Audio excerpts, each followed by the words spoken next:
ശ്രീകൃഷ്ണ ഭഗവാൻ തന്നെ പറയുന്നുണ്ട്, അർജുനനേക്കാൾ കേമനാണ് കർണൻ. അതുകൊണ്ട് അർജുനോട് പ്രത്യേകം താക്കീത് കൊടുക്കുന്നുണ്ട്, നീ കർണനെ സൂക്ഷിക്കണം.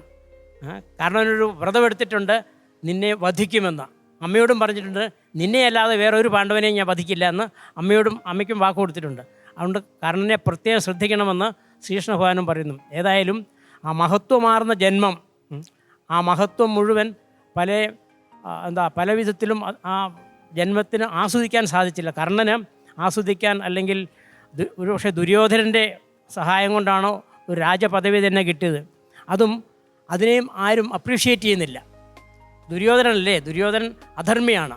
ആ അധർമ്മി കൊടുത്ത രാജ്യമാണ് ഇദ്ദേഹം ഏറ്റവും. അപ്പം പിഴവുകൾ, ആ തുടക്കത്തിലുണ്ടായിരുന്ന ആ ഒരു പിഴവ്, അമ്മയുടെ അപക്വത കൊണ്ടിട്ടായിട്ടൊരു പിഴവ് മറ്റു പല പിഴവുകളിലേക്കും അത് നയിക്കുന്നുണ്ട്. അങ്ങനെ എപ്പോഴും ആന്തരികമായിട്ടുള്ള സംഘർഷങ്ങൾ നിറഞ്ഞ ഒരു ജീവിതമായിരുന്നു കർണൻ്റേത് എന്ന് പറയേണ്ടിയിരിക്കുന്നു.